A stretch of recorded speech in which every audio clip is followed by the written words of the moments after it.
Anyway, Auntie Lynn has just asked whether or not they will... Ooh, I think the other adults are arriving. That's why the pups have got up. Yes, I can see 5 adults arriving through very thick bush. And now listen to this commotion as they greet one another. I'm hoping they are going to come right into frame here. They should come closer. Yeah, some of the adults have just got the carcass. Some of the adults that haven't fed yet.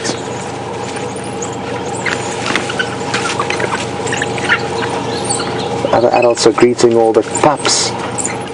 Look at this. Shame, they're still starving, these other adults, and they're now going to have their turn to feed on what's left. And it's a good time now to chat about Auntie Lynn's question, finally. Sorry, Auntie Lynn. She'd like to know how much of this carcass will they feed on. And usually they only eat the fine cuts, but because there are so many mouths to feed, they may lick this carcass a little bit cleaner than normal. But they won't feed on the bones. There'll be a lot of carcass left here for hyena. And you can hear the pups running around wildly. They're probably greeting each of their respective mothers, the alpha and beta female. And on that topic, it's not common but it's interesting that both the alpha and beta female gave birth. It's not always the case. Quite often only the alpha female will give birth, and with wild dogs one female can give birth to up to 20 young. They've got an incredible ability to give birth to very, very large litters.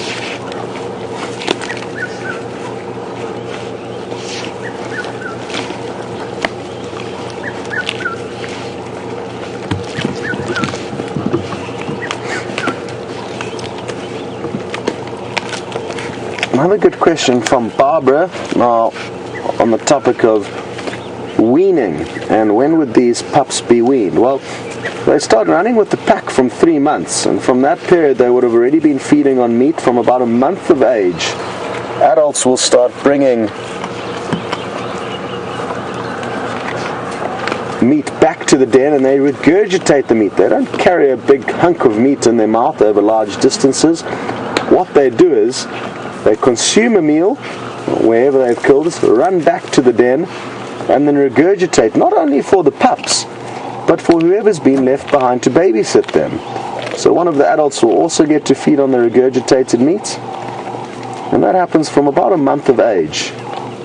And from now, these pups, I'm sure, are fully weaned. They won't be doing any more nursing. They'll rely entirely on meat, as far as I'm aware. And again, wild dog can afford to have this kind of quick weaning process because they've got such a successful hunting technique.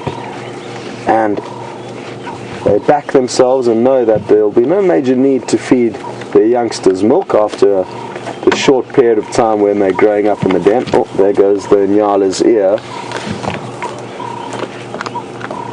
And it was in fact a female. If VM zooms into her face, we'll notice that she doesn't have a white chevron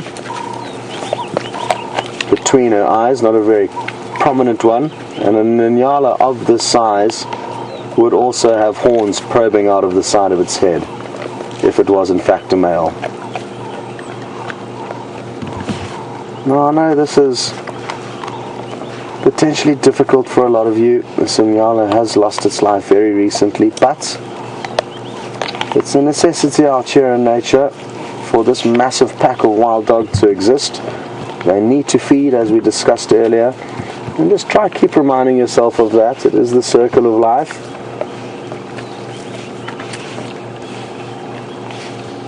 And the great news is about nature is that nothing goes to waste. Unlike human society, where there's just so much waste in our lives.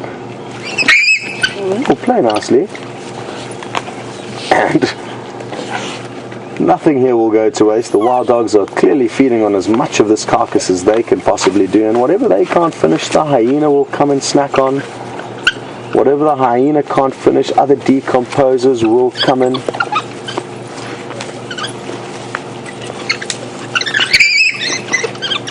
It sounds like some of these pups need a little bit of discipline, and that's what's going on here. They are begging forgiveness or begging for the opportunity to continue feeding on this carcass. But like I said earlier, it's important for adults to be the primary focus here. Although they'll be cheeky because they've been raised by the queen and the second in charge queen, the alpha and the beta female. They have grown up with a life having certain privileges, and that's why they're being a little bit cheeky to, I guess, some of the subordinate males, or adults rather, not just the males, male or female. And they are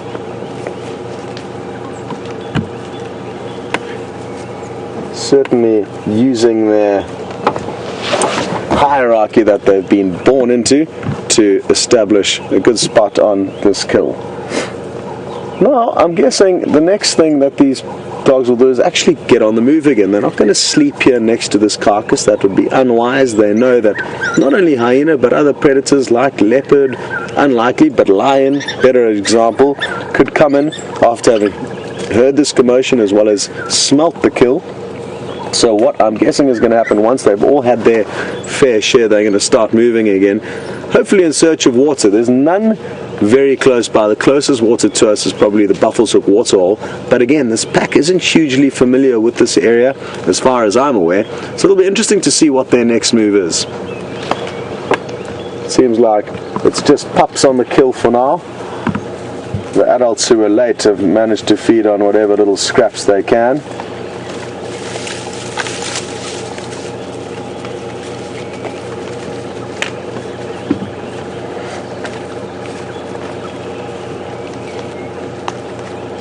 And Paul's just sent through a reminder saying, remember the impala that was chased into the Buffalo's Hook waterhole this time last year. It's a good reminder, thanks Paul. And I'm not sure whether it was by the same pack, another inquisitive little pup here coming to check us out. And it is quite common for wild dog's prey to flee into water, and then the wild dog some of the times get lucky and the prey will get so tired of swimming around they will eventually, rather than drowning, face the wild dogs head on.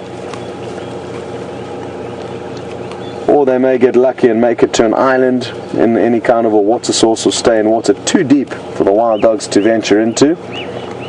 But not an uncommon sighting, and now that this pack and the other pack, the Investec pack, are spending more time on Djuma, it's something that we could well see.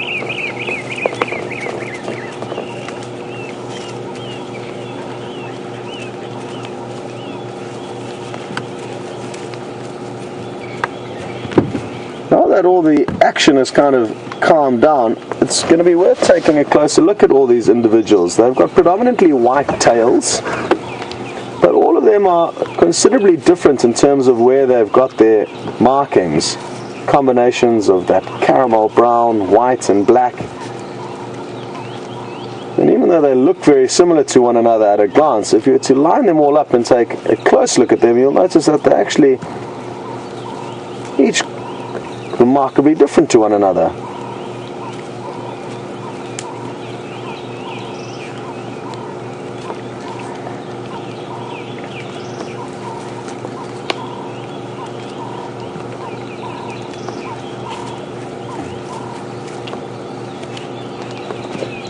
And Judith in North Carolina has already noticed that one of these wild dogs has got a white ring on its rump, similar to that of a water bug. So thanks Judith, that's a great diagnostic feature to look for.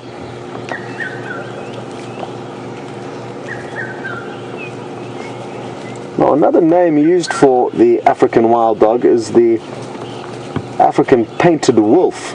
And that's actually what the Latin name Lycoen pictus means. Painted wolf-like animal. And I know Brent, for example, loves to use that word or that term to describe them, and I guess now it's up to you guys to choose which you prefer,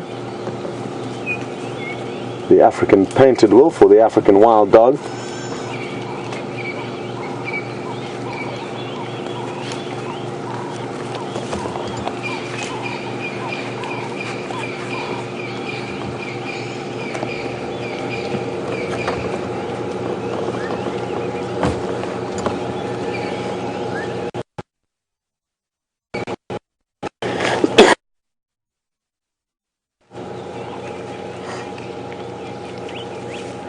It looks like the adults are thinking of getting up and moving. I think even one adult's begging another adult for a regurgitation just up ahead of us. It's going to be hard to see, it's so thick. But it may well happen that one adult may regurgitate for another.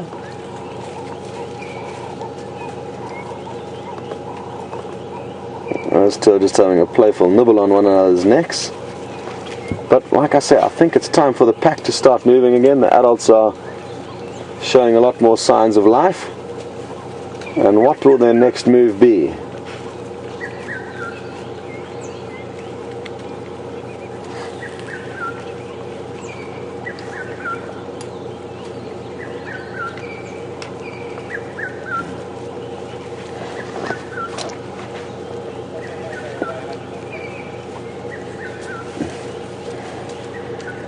Now, after they've moved off from this area,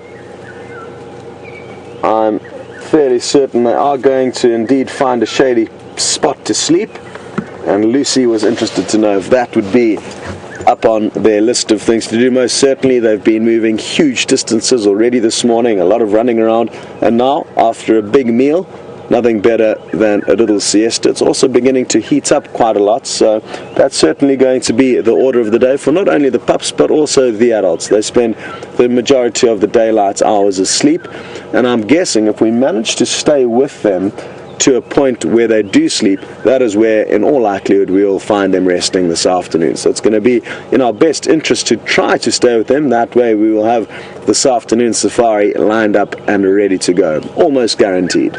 Quite similar to lion, I guess, in that during the day they tend to not move too much, especially in summer. Leopard, on the other hand, will move even on the hottest of summer days, maybe not huge distances, but they are not inclined to sleep the whole day.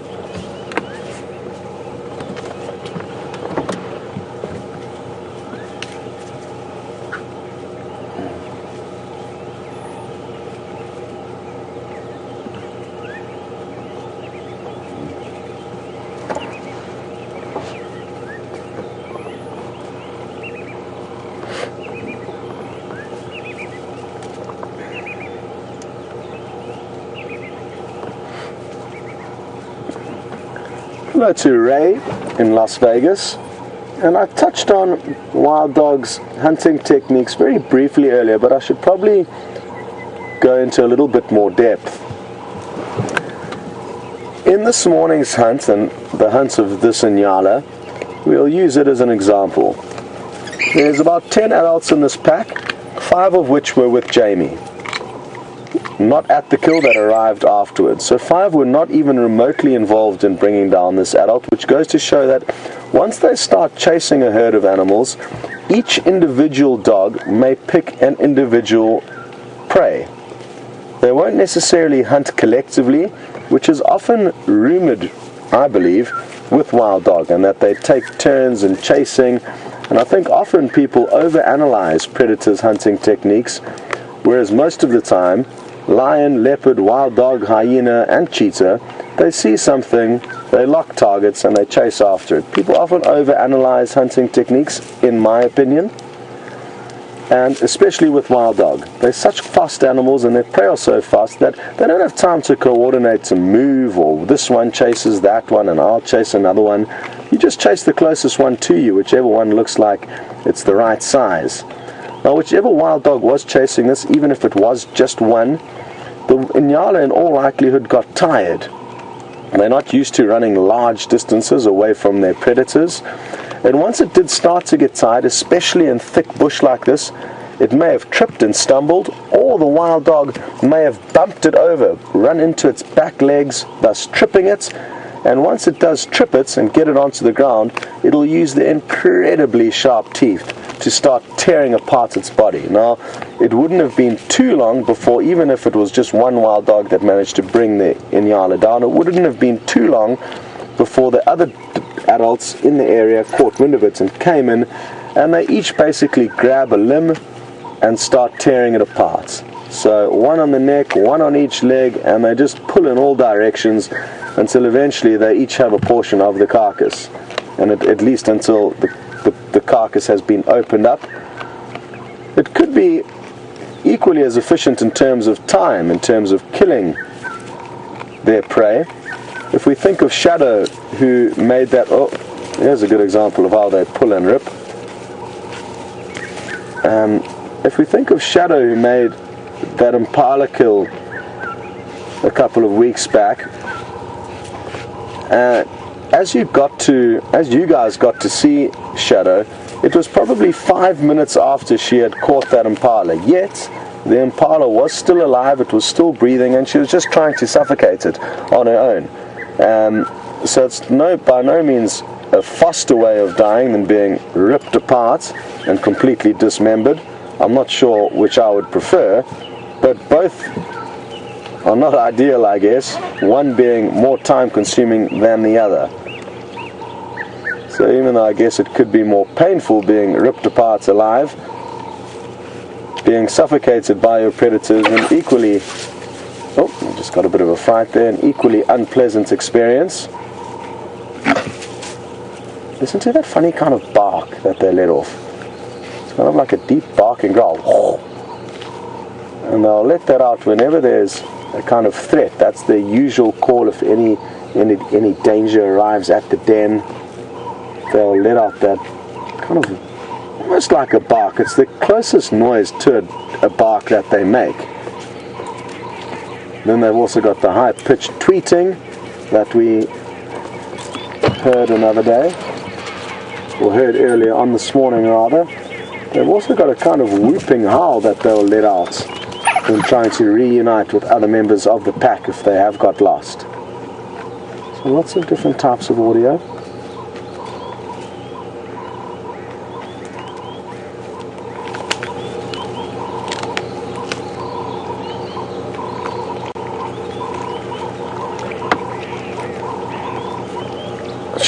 Not sure where most of the pack has disappeared to now. Just going to chat with Jamie quickly on the radio. Go ahead, Jamie.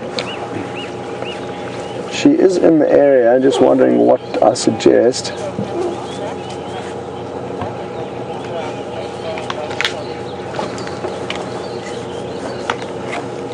Jamie, I think they're going to move off from here, and already I can't see any of the pups. I'm not sure if some of them have already started heading north. But yeah, I think it'll be fine for you to head off, and I'll let you know if anything else happens.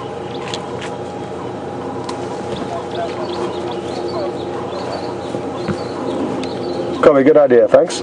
Jamie was just kindly offering to stick around in order to try and stay with the pack if they do move.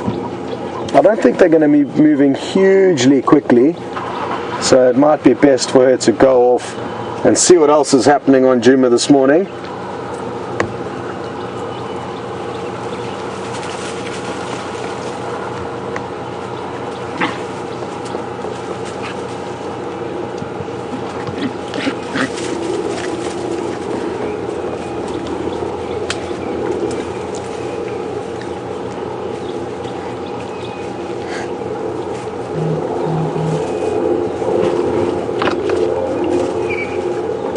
Well,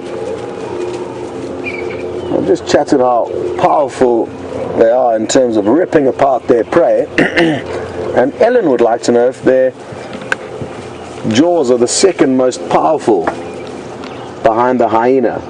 And I don't think they will be, Ellen, in terms of bone crunching ability, but they've got incredibly sharp teeth, and when it comes to dismembering their prey and ripping their prey open and ripping off big chunks of meat, that it is very well designed for. However, crunching through bone, which I guess is going to be a direct signal of how strong their jaws are, they will definitely be behind line. They won't be able to compete with larger predators in terms of bone crunching ability. But like I said, very, very sharp teeth that are perfect for tearing apart carcasses. Just going to get a hold of Jamie quickly. Jamie, which direction did you go along Bataleur? As listening can often be a great way to work out what's going on around you.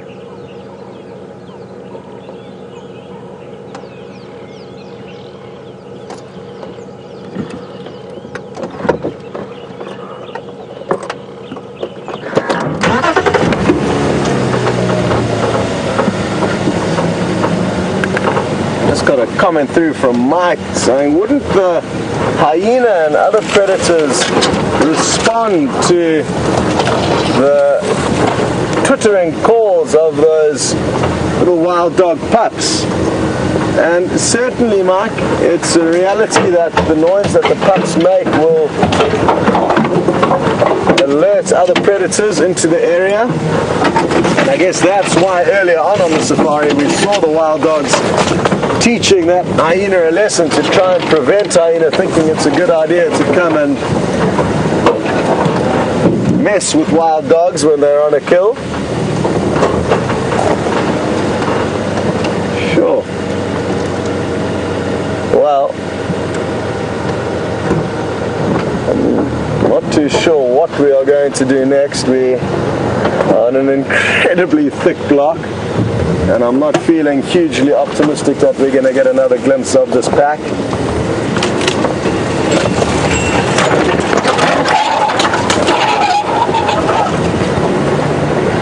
Let's just creep up a little bit further this way.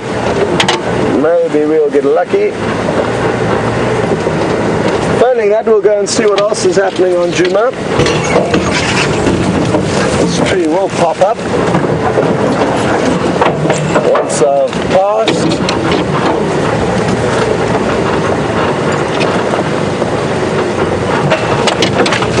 We've done a big loop exactly where we were viewing them. We were viewing them just on this corner here, and there's definitely no sign of them in the area anymore. We were just off on our left in here, so they've definitely moved off. That's where we were. VM's actually going to zoom in and show you the remaining fur on the carcass. So we will now continue, do a big loop around and see if they aren't still on the move.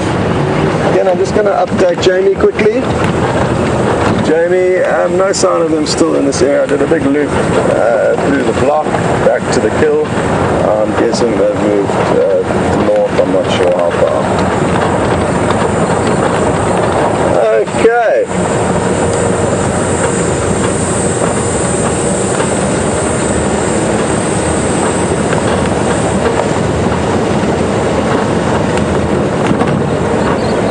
Well, what could have happened is they may have slipped onto this road between Jamie and myself before I veered off just behind us there. So there's still a chance we'll find them. It would be really great to know where they're asleep, or where they do sleep.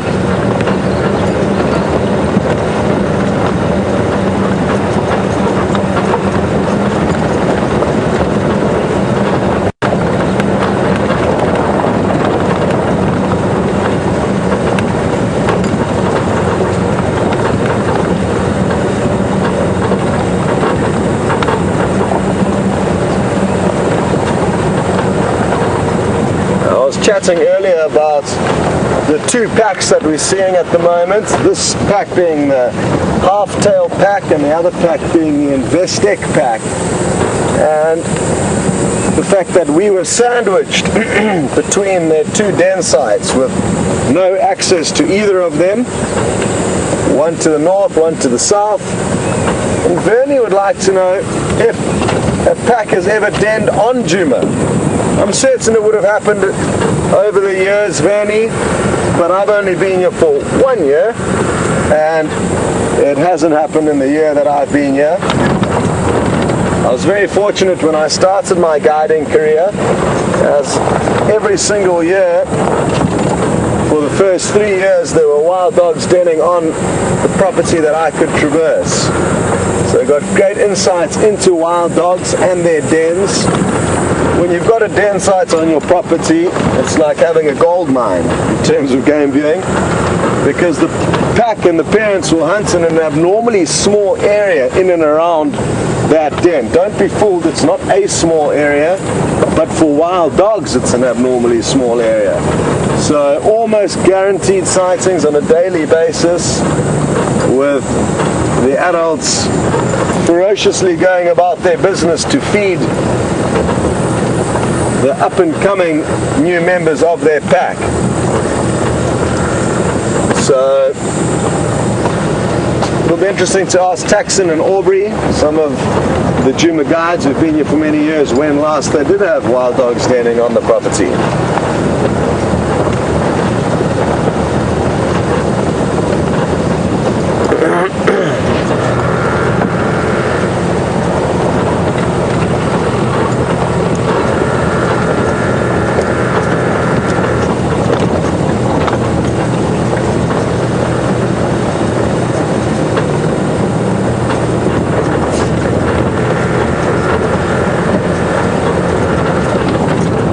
To Det in Germany, and welcome on board the safari. Det's interested to know how big is the area that this pack roams around, and what would happen if this pack came across another pack. Well, like most predators, when they meet other packs or prides of their same species, they will usually fight, and wild dog are no difference. If this pack was to come across the Investec pack, I think the Investec pack would be in big trouble, because it's 3 adults versus 10 adults in this pack. So let's hope that that doesn't happen, because it means that not only the adults, the 3 adults, but also the pups of the Investec pack might be in for a rough time. So that covers the what will happen if packs bump into one another question. In terms of areas, it depends greatly on the individual pack, but they don't really have territories. They've got home ranges where they can cover many, many miles. Let's say 20 to 30 square miles would be a small home territory for a pack of wild dogs, and it wouldn't be unlikely for this pack to move right out of the Sabi Sands, which is 60,000 hectares in size, into the Kruger National Park and then return. So they aren't bound by strict territories, but more likely have huge home ranges. Now, thinking of maybe getting Jamie to, let me just chat with Jamie quickly, just so we don't cover the same ground now. Because if Jamie is coming back towards us here, then I'm thinking I'm going to take Drakensberg Road straight up to Buffelshoek Dam, and she can just double check this area. Jamie, I'm thinking of continuing up Drakensberg towards Buffelshoek Dam, if you're coming back along Central.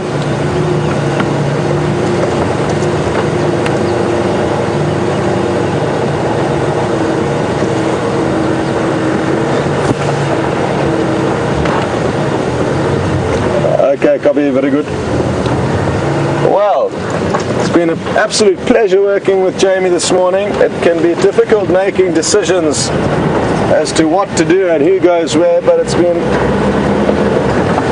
very, very easy with her, and we seem to have been just making all the right moves with one another. So she's going to come back along that road rather than us going back down. As she says, she's trundling along very slowly in the hope that they're going to continue north and get another glimpse of them, and I'm going to head around on another road taking us to the waterhole closest to us.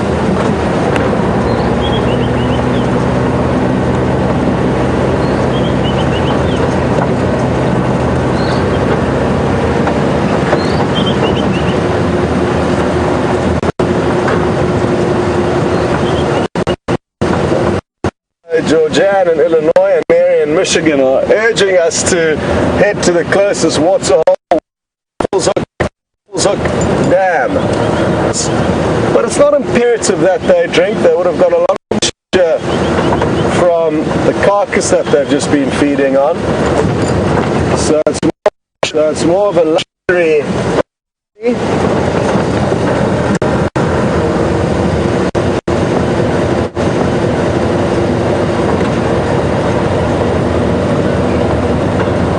can't reiterate enough how lucky we've been this morning.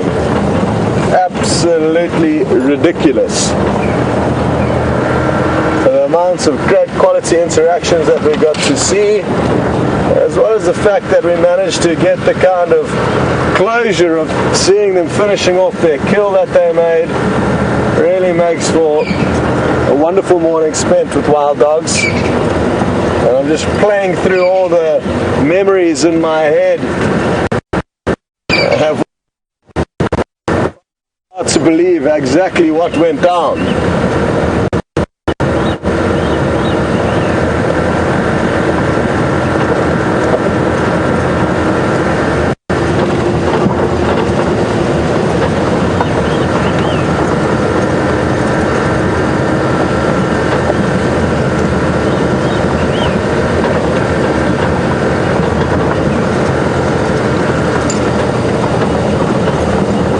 Rosanna in New Zealand, and thanks for sending your question through. It's so wonderful having such a broad spectrum of guests on Safari, because we get so many great questions that ordinarily I wouldn't be able to just cover and offload on my own.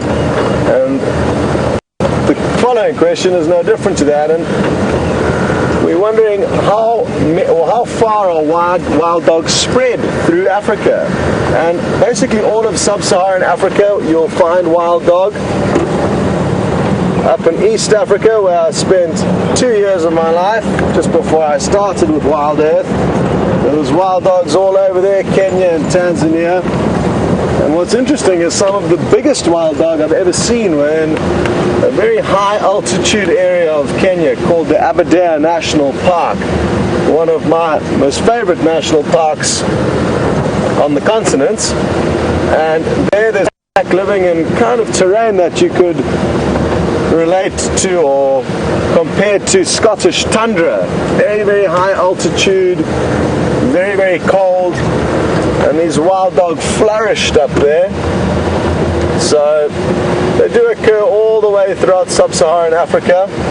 Sadly though, the problem with wild dog is that they need huge home ranges like we were discussing earlier. So they need massive tracts of land to be able to support them. And more importantly, the disease rabies, or the rabies virus rather, will wipe out entire packs in a very short space of time. Because they're such highly social animals, if just one member of that pack gets rabies, 99% of the time every single member will get it and therefore die. So let's hope that doesn't happen now. We all know of the story with Sindile, the young male leopard, and how he contracted rabies, and it won't be the first time that wild dog packs throughout Africa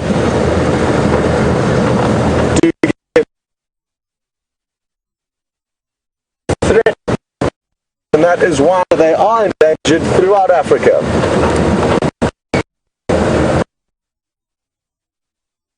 After catching that domestic dog that did in fact test positive, there was a strong chance that the leopard would have contracted it as well, and that's why he's been taken off for further inoculations and close monitoring.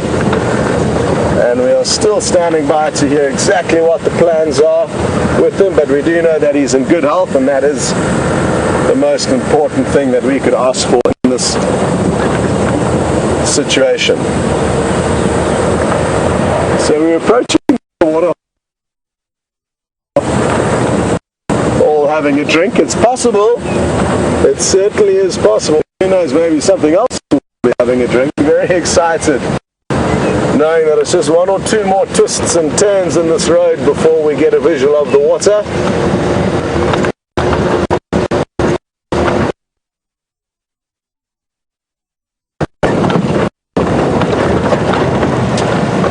Stop right here. There's an African fish eagle straight ahead of us on the dam. Oh, just flying off with a kill. Oh, well done, VM. Very well done, VM.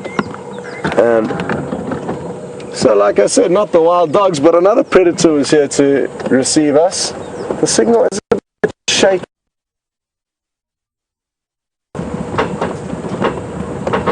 Welcome back. Once we stop, the signal should get better. I can see a grey heron, a marabou stork. The fish eagle has landed again. Let's hope we get another view of it.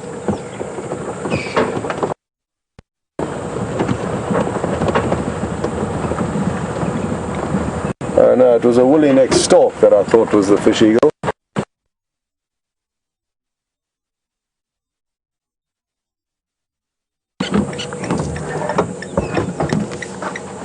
Okay, now we are stationary and you shouldn't lose our picture anymore. Look at how dry this waterhole is getting, and that's why there's such an abundance of bird life here. Easy hunting. It caught either a tilapia or a catfish. I'm not sure where it flew off to. It was a woolly-necked stork that confused me earlier, that I thought was a fish eagle. There's some hippo lazing about. 4 of them seem to be using this waterhole as their home for now. Damn, I have just spotted the fish eagle again. It's in that dead tree at about 3 o'clock. The one to the right of that big one there that you can see. Yeah, there we go, spot on. So there's the fish eagle. Oh, 2 fish eagle, each with a kill. One just flew off with its kill, and it's left one in the tree there, still plucking away at it. Oh, well done, Vim. Is that a fish eagle, or is that a something else? Yeah, that's a juvenile fish eagle, and some woolly-necked storks in the tree alongside it. And then a slightly older but still immature fish eagle was the one on the right. That's busy finishing off its kill. It's very far away, so I can't work out what it is exactly that it's caught, but either a catfish or a tilapia. Those are the 2 main species we get here. And we can expect to see a lot more great bird watching at this waterhole in the coming weeks. We've seen it at the Djuma waterhole as it dried out, as well as Treehouse Dam, Twin Dams, and now this dam is turning into the same, a very easy hunting opportunity. All the fish are getting concentrated into a few tiny puddles, and this is by far the lowest that I've ever seen this waterhole. And who knows, when are we going to get our next rains?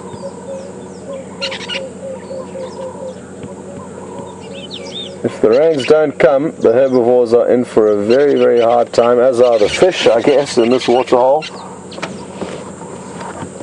Let's take a closer look at the marabou stork. It's not the prettiest of the stork family.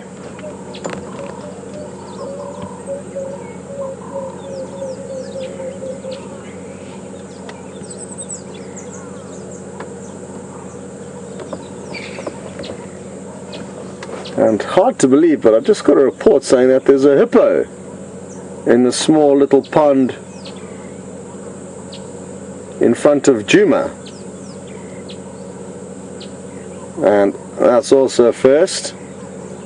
Last summer there was no need to pump water into that small pond. There was enough water in the big dam that the camera usually overlooks. Like I say, a lot of animals in this area are in for some hardships. The carnivores are the ones who are going to have it the easiest, as naturally their prey, the herbivores, are going to weaken in these tough conditions, making it really promising for good predator action in the coming months. So, like everything in life, there are benefits and disadvantages to every situation. In this case, it's the predators who are going to be the ones that are winning, and the herbivores the ones having a rough time.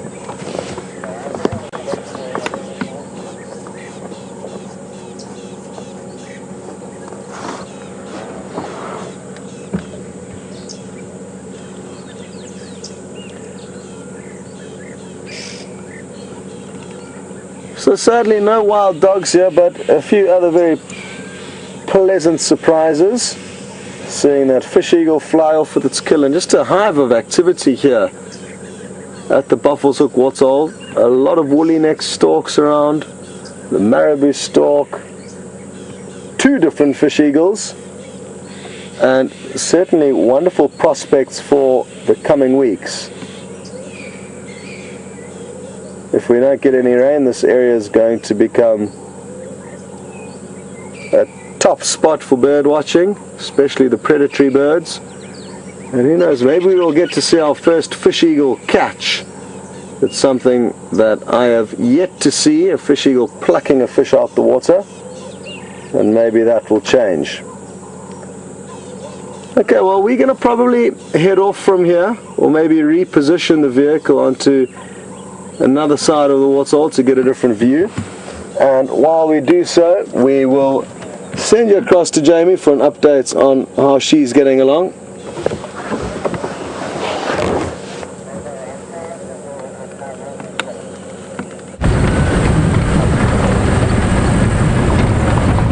Now, while Scott's been doing some birding at Buffalo's Hook Dam, we've been doing a bit of a circuit around to see if we can figure out where those dogs disappeared off to. Sorry, I'm slamming on brakes.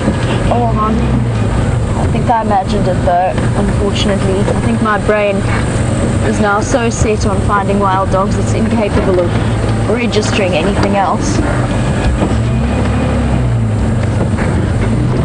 I spotted some logs that look like wild dogs.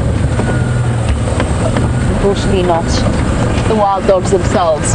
Interestingly, Jigger, poor old Jigger, has developed a squeak somewhere in the vicinity of the back wheel, but it's managed to imitate perfectly that exact frequency of the wild dog pups yelping at the adults.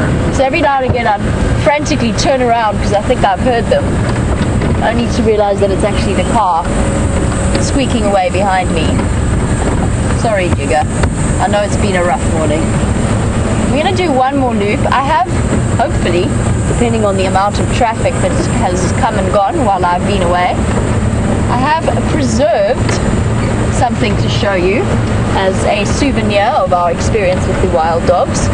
And I'm going to head backwards, and don't worry, it's not a piece of Inyala string or anything like that. I just want to show you what a super fresh wild dog track looks like. We'll head across that direction in a moment. Loops and loops and loops, trying to figure out exactly what these wild dogs are going to do.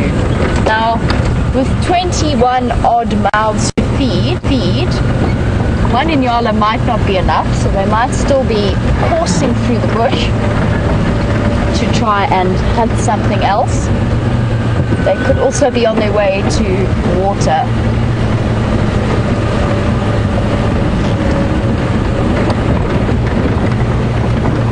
Well, there you go.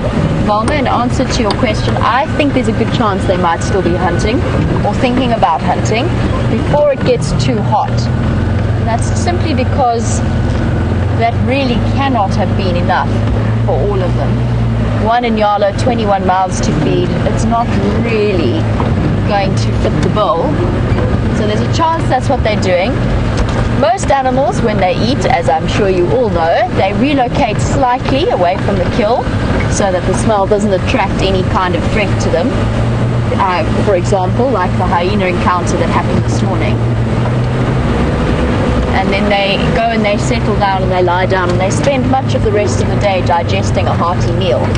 But for wild dogs, where sharing is all important, they probably, most of them apart from the pups who apparently were putting on quite the defensive display for their food, most of them probably wouldn't have had enough to eat. So they could well be on the hunt again, which is why I'm circling around and around and around the block. The other problem with this block is that it's beset by drainage lines. There's a whole network of drainage line systems there that we wouldn't be able to cross or traverse in a vehicle. You saw how thick it was when Scott was driving through. It's not the easiest block to traverse. luckily we're at an extreme advantage. There's very little water around, so they're either going to go to Djuma Dam, so keep an eye on the camera as always, or they're going to go to Biffle's Hook at some point this afternoon. They're going to be out looking for water.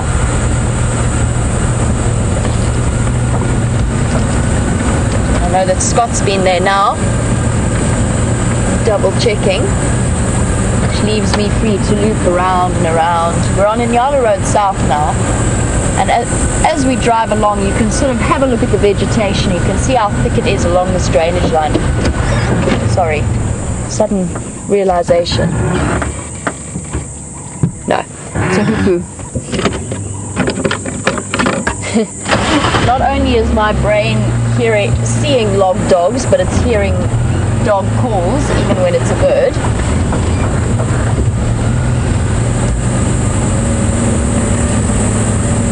And already it's just after 7 in the morning. You can hear the cicadas in full flow, and it is heating up.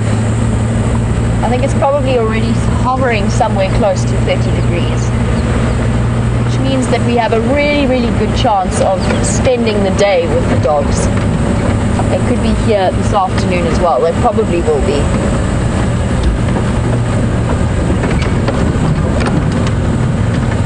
Somebody acquired an entire dashboard full of flies. Oh, and an eye. Taken out my right eye. I wonder where those all came from. That's really interesting. They just appeared out of nowhere and all settled on my dashboard. And now floating around and trying to get any moisture that they can, including by making their way into my eyes and up my nose. And I'm sure Tibbs is experiencing a similar phenomenon. There must have been some kind of leftover carcass, or maybe a predator scat that they were all sitting on, and we disturbed them.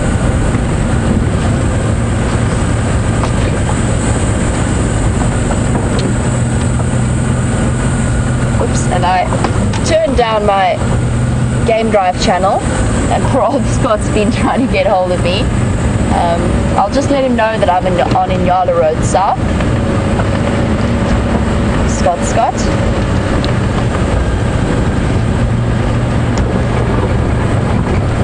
Sorry, I'm on Inyala Road South doing another loop. So far no sign, and I haven't seen any tracks coming out.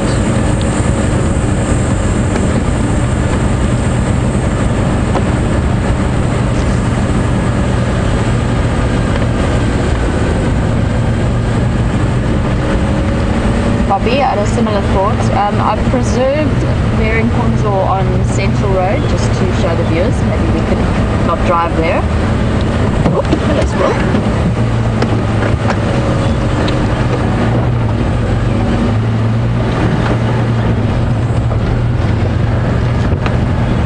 Just letting Scott know, or requesting for Scott to please not drive over the track that I wanted to show you. I've kept it nice and out and in the open. It's in beautiful soft sand, and I'm hoping we can get a nice angle to show you before the sun gets too high.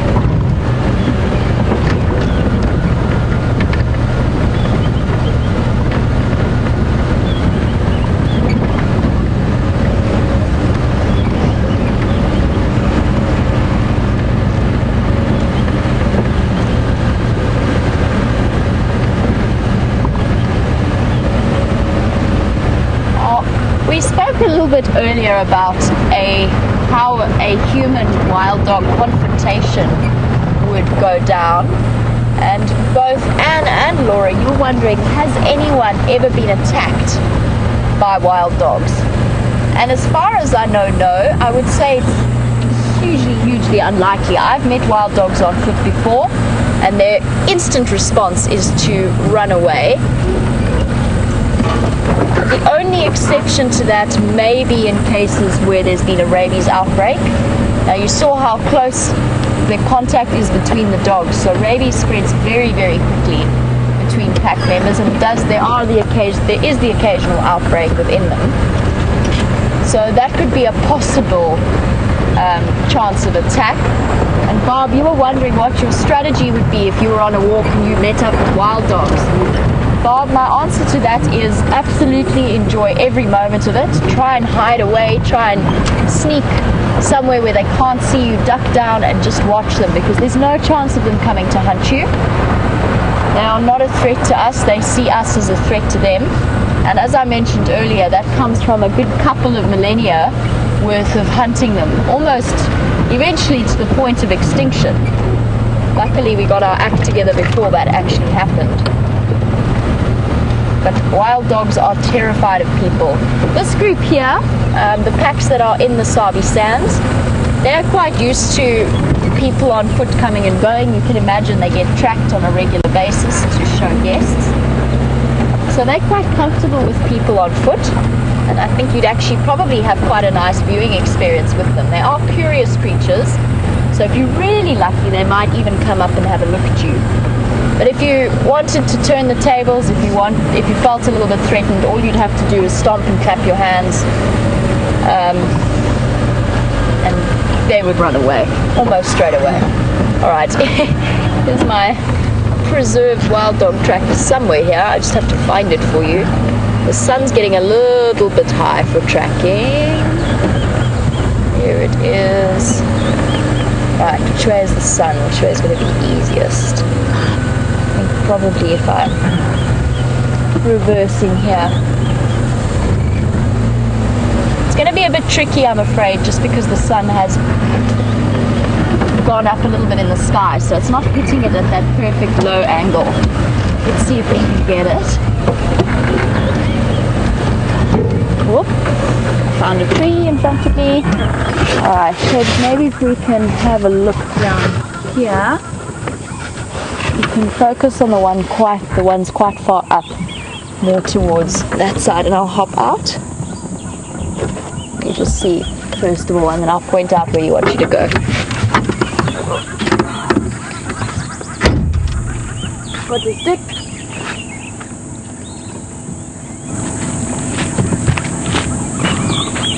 So I'm having a look at these tracks here. Can you see them, Tibbs? Around here. This is probably the best one. They look very much like dog tracks. So you've got the two lobes at the back, and the only other animal you could confuse them with is a hyena, but they're slightly smaller and slightly more compact. I'm not too sure how clearly it's showing up in the sand. Can you see it there, Tim? Sort of. Alright, well, it was worth a try, and this is where the 5 adults were sitting, all sleeping around here a little bit earlier. Alright, let's go do one more circuit and see if we can find them. Spotted them and given chase again. We've had such interesting elephant wild dog interactions.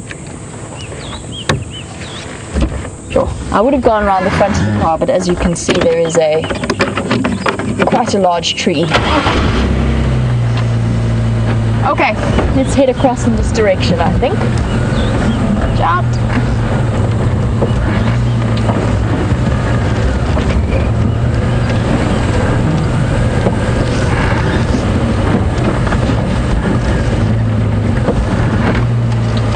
Let's just see if they haven't doubled back towards Djuma Dam. They're going to go one of two directions. One is north to Buffelshoek and one is west to Djuma.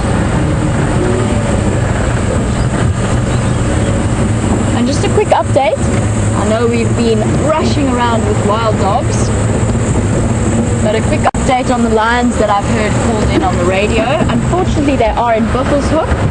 But for those of you who were wondering about updates with the Nkuhumas, they've just killed a buffalo last night on Buffelshoek. And they're all together and all happy and well and feeding. So just a quick update for those of you who wondered about them.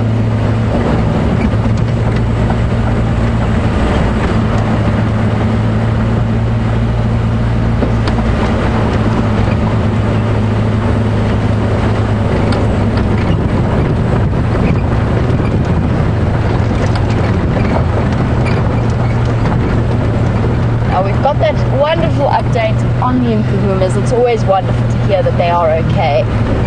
That being said, there was of course that unfortunate potential, and it's quite a strong likelihood, that the young Salala male had been killed in a confrontation with the Birmingham boys.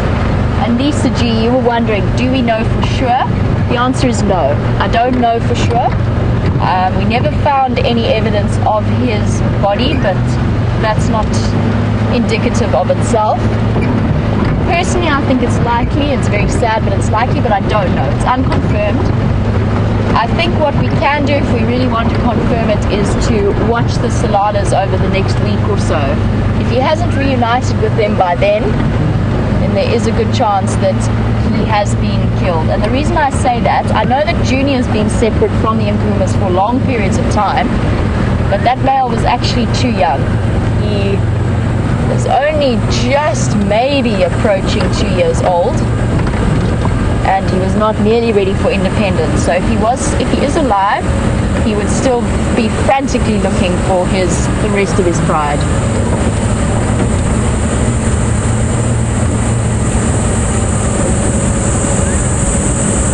I'm still wandering around looking for the wild dogs and listening for any sound of them. Oh, and Scott has some wonderful animals to show you, so we'll head across to him. Now this could get quite interesting. Watch closely. Is this young Ellie going to chase the buffalo? I've seen a photographic sequence of a much smaller elephant calf trying to mess with the buffalo, and the buffalo charged it and sent the the elephant flying through the air. But this elephant's a lot bigger. So let's see what happens. It's really going to be interesting if it does go any closer, because buffaloes don't tolerate nonsense from anyone, even from lions. They can be quite bold. And it looks like the elephant's having some second thoughts, and that's probably from the body language that the buffalo displayed. If the buffalo had have started running and showing any sign of weakness, that would have given the elephant the mental upper hand, thinking that, oh, I'm going to keep chasing if you start running. And that's what's so important to remember when on foot in Africa, or anywhere really. If an unknown dog comes running up to you, as soon as you turn and flee, it's going to give that dog the idea that it's bigger and stronger than you and dominant over you. Whereas if you stand your ground, it make that animal think twice. A few more elephants. That's another one that you just got a glimpse of there, and a few beautiful big cows in this herd. We've just stumbled upon them, so not too sure how many Ellies there are in total. But there are a number of them, and it's not the only buffalo that we got to see. There's a few other buffalo in this area. So two of the largest herbivores that we get in this area,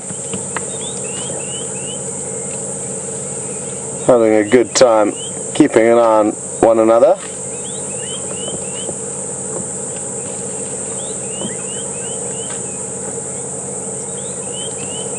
I wonder if these were the same elephants that got subjected to the chaos that the wild dogs created earlier on this morning. There was elephants trumpeting far and wide.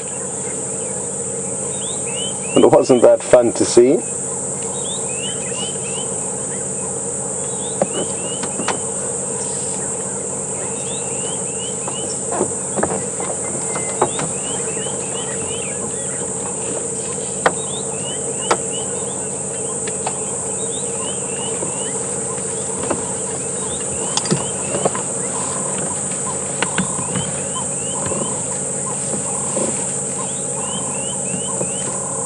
Well, really interesting info through from Julia, and I know one of you asked a couple of days ago, how many decibels will an elephant's trumpet be recorded at? And thanks, Julia, it's apparently 112 decibels, only a few decibels behind a jet plane, which is around 120. So incredibly loud audio. And Thanks so much for sharing that interesting piece of knowledge with us, Julia.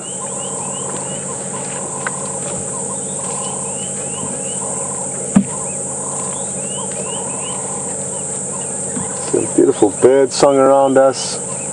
White-browed scrub robins, Cape turtle doves, black-headed orioles.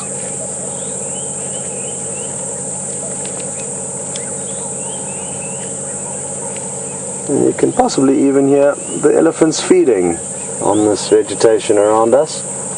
They're having a good time, as is the buffalo.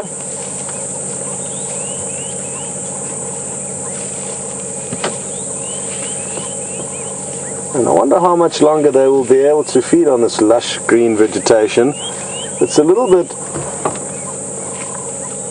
of a false sense of security because it's far drier than it should be at this time of the year. And Anna Marie has just asked, shouldn't we be expecting some serious rainfall? Well, yes, we are, Anna Marie, but there are serious droughts. Well, there is a drought that is forecast at the moment, and not only here in South Africa, but throughout South Africa as an entire country. We have been experiencing huge shortages in rainfall. There's many farmers all over the country who are in a very desperate condition, and I think some farmers are about to ask for help from the state because it's going to be impossible for them to carry on if they do not get any aid. So it's not just the wild animals here, but even the humans and the farmers in other parts of South Africa are already struggling. So there may be a bit more rain, but it is forecast to be a drought. So who knows what exactly will happen.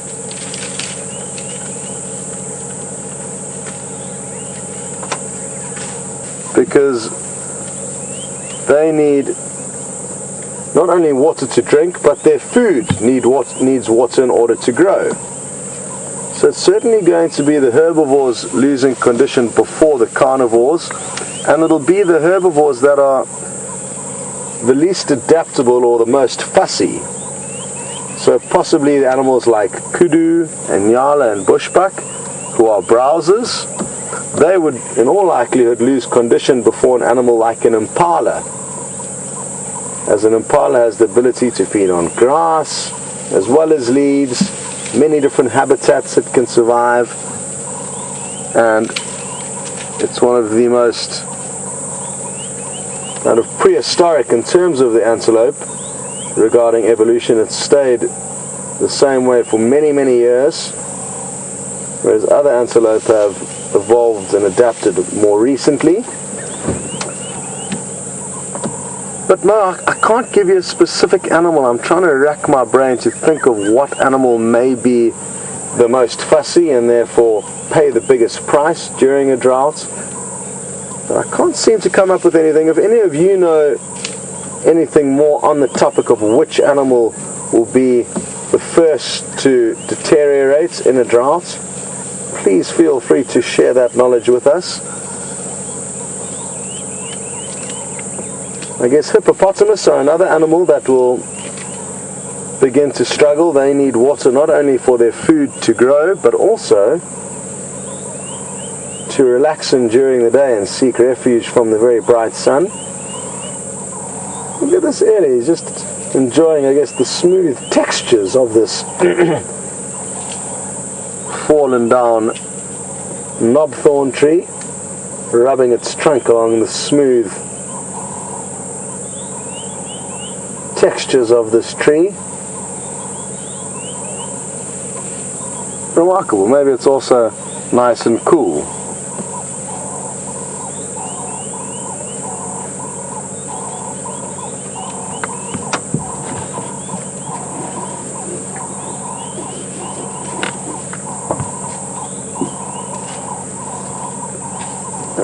Nikki in the final control room has just helped me greatly with the pearl of wisdom, saying that she thinks the fish will be the first animal to be struggling the most, and that is of course entirely correct. As we've already learnt, a lot of the fish in the surrounding waterholes that have already dried up have either died or been caught. Some of the catfish, though, could very well still be alive, and they have the incredible ability to be able to kind of wriggle themselves into the mud, the drying mud, and that way encapsulate themselves in a very thick kind of mucus membrane. They've got a very thick mucus layer on their skin, and I'm guessing they'll use whatever last energy and resources they have within their body to really pump out a mucus layer, so they in a little bubble or a capsule that they can survive in. They can breathe oxygen through a tiny little air hole that kind of just develops naturally, I guess,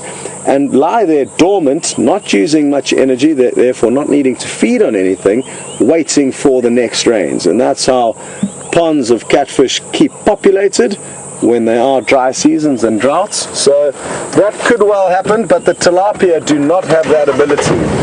So only very few species of fish can survive droughts, the catfish being one of them. But yes, Nikki, you are right, the fish are in for a tough time. This will be a good spot for us just to stop and enjoy spending a few more minutes with these ellies.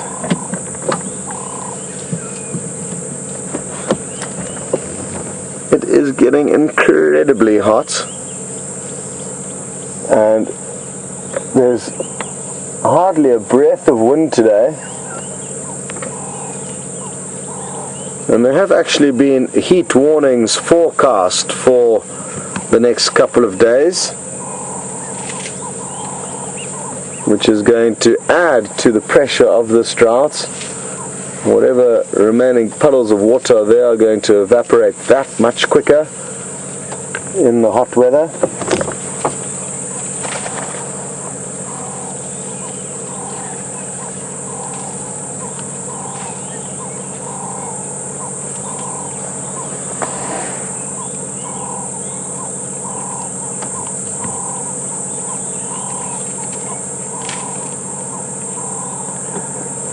Speaking of waterholes and heat, I think it may be a good option to head off towards the Djuma waterhole, which is not far from us, and see what's going on there.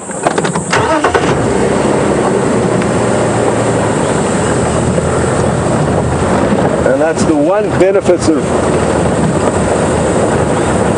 being out later on as it gets hotter during the summer months, is that the waterholes tend to become more productive. The hotter it gets into the daytime,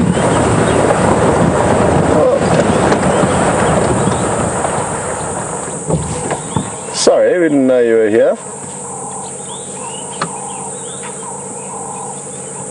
It's a young bull who's obviously rebelling from being seen very close to his mother,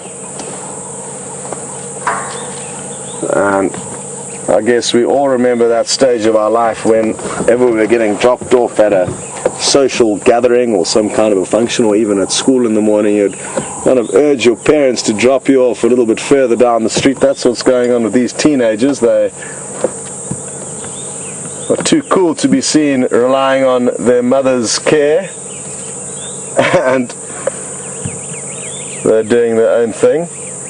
They're a little bit behind the herd.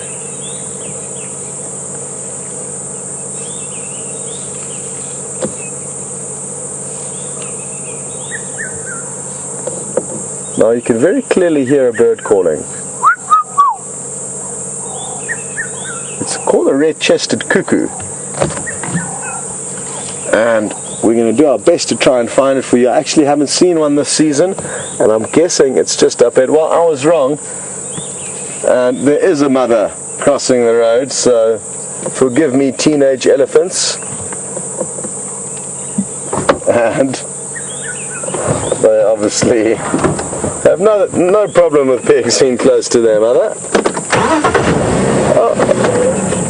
They just keep crossing the road. It's a never-ending herd of elephant, this. I'm desperate to try and get us a view of this red-chested cuckoo, though. I'm not sure if any of you have managed to see one with the other presenters, with Jamie. I know Jamie managed to find a great spotted cuckoo for you yesterday. That I haven't been able to share with you just yet. Although some of you may remember that wonderful sighting of the Levallian's cuckoo trying to work its way into the arrow-marked babbler's nest. The arrow-marked babblers were having none of it.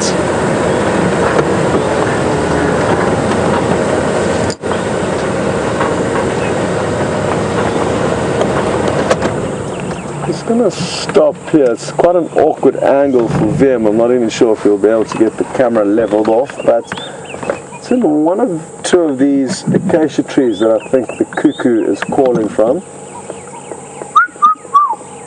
That was me. No, it's moved. It responded. You can possibly hear the response. It sounds like it may have flown off. It seems further down into the riverbed, so no luck this time. As is so often the case with the birds, they always fly off before we get to show them to you. Not always, but a lot of the time.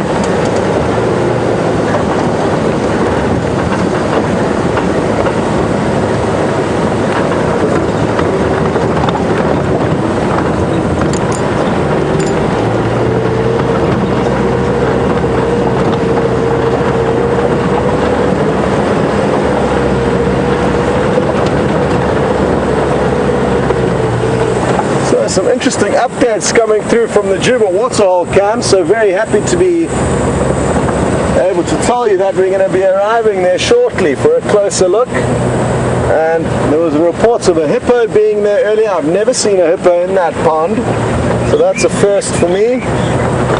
And not only a hippo, but there's a few buffalo waiting there. Looking forward to seeing that sight.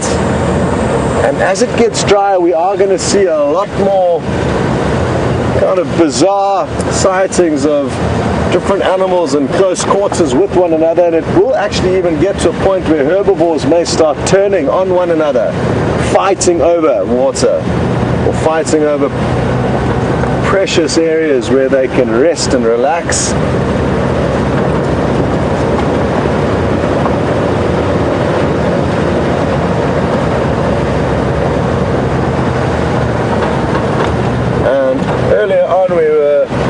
Discussing Mo's question, asking what animal I thought will be the first animal to start deteriorating in the drought, and came up with a few possibles, but Maggie M in Australia is convinced that the hippo will be the first to start struggling.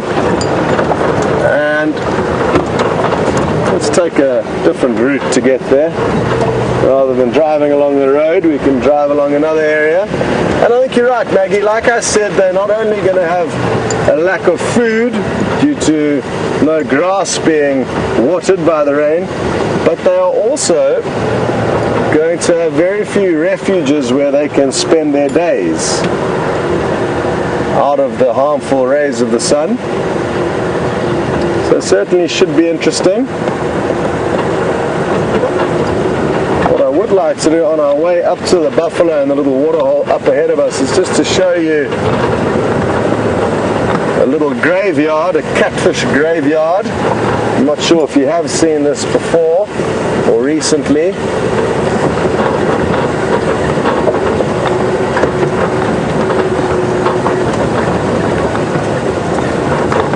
But a lot of the skulls and bones of catfish that were unable to wiggle their ways below the surface of this mud, and therefore encapsulate themselves in this kind of mucus membrane. So the scary thing is that there could be some catfish underneath all these carcasses that are still alive, and I'm fairly certain there will be.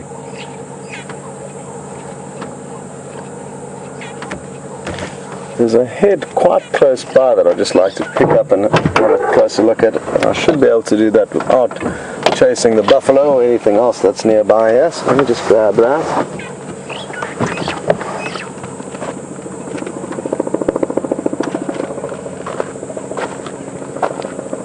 So, the very flat head of a catfish. Here you can see where its eye would naturally be. Here's a dried out old little whisker that they have, and there'll be several of these coming off each side of the mouth, some of which have already been chewed on and fed on by some kind of an animal. I'm not too sure which one. And they've got funny little teeth. They aren't very hard, they're almost like hairy bristles. Hundreds of tiny little teeth. They are quite sharp, but they're the tiny teeth of this catfish. Anyway, not much to see here, but a little bit of the carcass. And let's get a little bit closer now to the water hole and see what's going on there.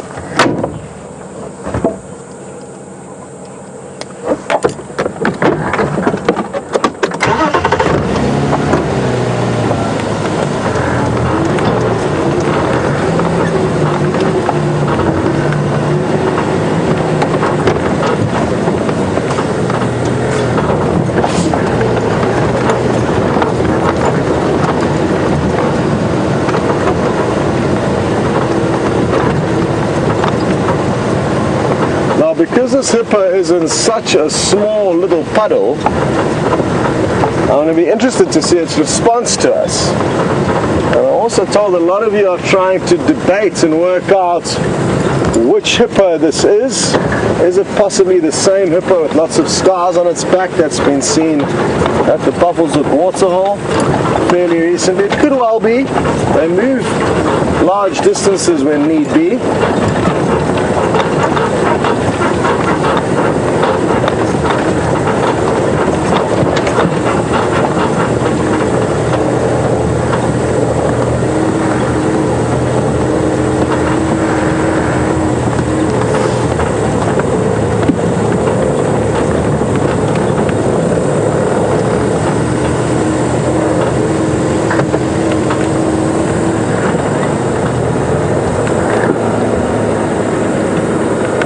High enough up here, Vim.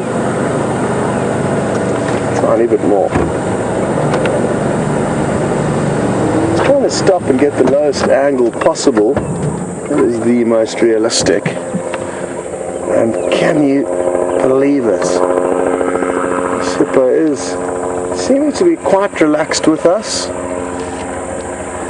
in this tiny, tiny puddle. It's going to have a lot of action here today, with many different animals coming to drink. So I hope it is tolerant. Look at all the scars on its back there. And Don has just mentioned that surely the hippos need to take good care of their skin and protect their skin, and that's why they do spend a lot of time in the water during the day, to try and protect their skin from the harmful effects of this burning hot sun. And you're right, Donna, that's going to be a major concern for hippos as it dries up. They can, however, seek refuge in shady areas, which will be almost as good as being in the water, just not for keeping cool though. Obviously the water has a huge cooling effect, as well as keeping their body out of the harmful rays of the sun. But sadly this little pond is as deep as it gets.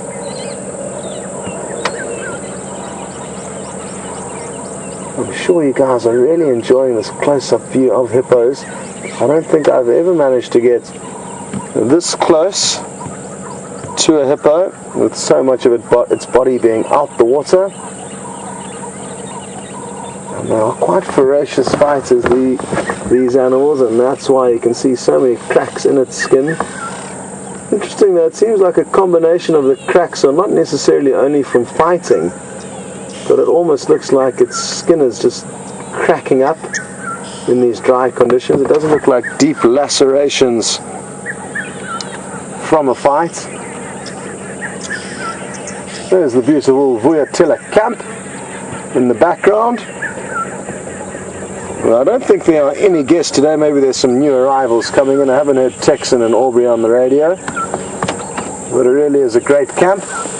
And if you've got a bunch of friends who want to come out on safari, I'd strongly suggest coming here because it's a real bargain, and all 10 of you have the whole camp to yourself. You take over, it becomes your home, and it's a great way to come on safari. So think about it, try and get 10 friends together and come out and visit. It would be great to meet a few more of you. We had a few viewers here not too long ago that we got to meet, and always great to finally catch up and see the faces of the people that we spend so much time with on safari, answering questions. And I guess you guys get to see a lot of us, but it doesn't really happen the other way around. So I always love meeting you guys, so try and make plans to come out and join us. It would be wonderful to get to know you guys a bit better. Well, there's a lot of buffalo bulls here. They're all looking in great condition actually. So it'll be interesting to monitor all of the herbivores' condition in the coming weeks and months, because if there's no more rain we could expect to see some drastic changes in their condition.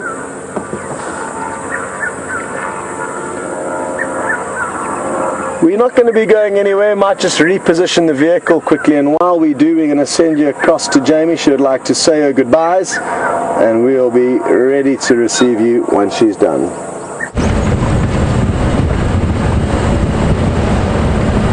Scott's been sitting with that hippo in Gallagher waterhole, and it brings me just to one point I wanted to chat about you before the end of what has been an exciting sunrise safari.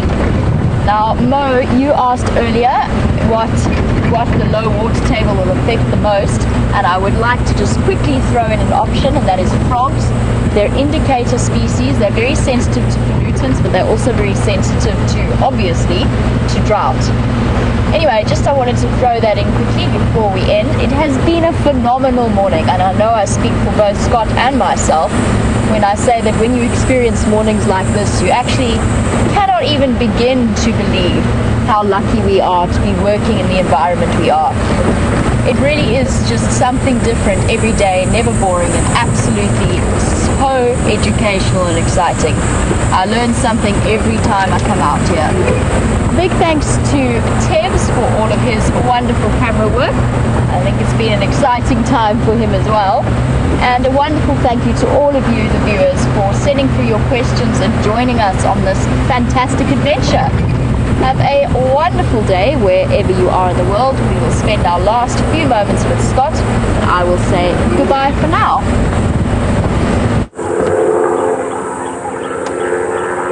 So as you can see, we've just repositioned, and I've got a frontal view now of this hippopotamus. They are colossal animals. This one probably weighs anywhere in the vicinity of 2 to 3 tons. Absolutely massive.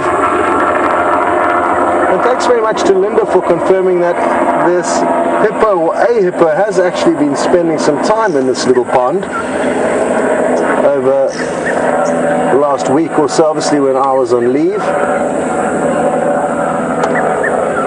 And Steve in helicopter, Steve in California, your hearing is not deceiving you. There is a helicopter floating around behind us, possibly doing a game count or possibly doing some kind of an anti-poaching patrol. I'm not too sure exactly what's going on. It's not my helicopter. My helicopter's back at home in Durban. Only joking, I don't have a helicopter, sadly, not yet. But your ears are not deceiving you. There is a helicopter flying around. I don't have a clue what it's doing. Something either to do with counting animals, a game kind of census. I think that has been done though, so I'm leaning towards it being some kind of an anti-poaching patrol or following up on some kind of report. Let's take a closer look at this hippo, and what you must look for is when it pulls its nostril out the water, you'll see how they open. And we often talk about how hippos will close their eyes and ears as they go under the water, but you seldom actually get to see it. And even though his eyes and ears are out the water, he's holding his breath now, and as soon as those nostrils come out, you'll see them flaring open.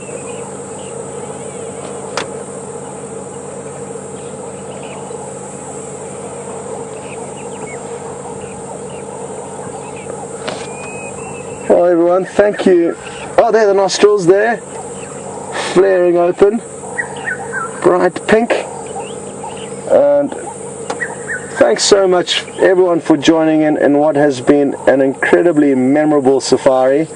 Hopefully we'll get to find the wild dog again this afternoon. I'm feeling confident that we will. Failing that, I'm sure we will find you guys something else of interest. But thanks for all the questions, comments and helps. Well done to Nikki and Tara in the final control room, and also to VM on camera. We'll see you all on the next safari.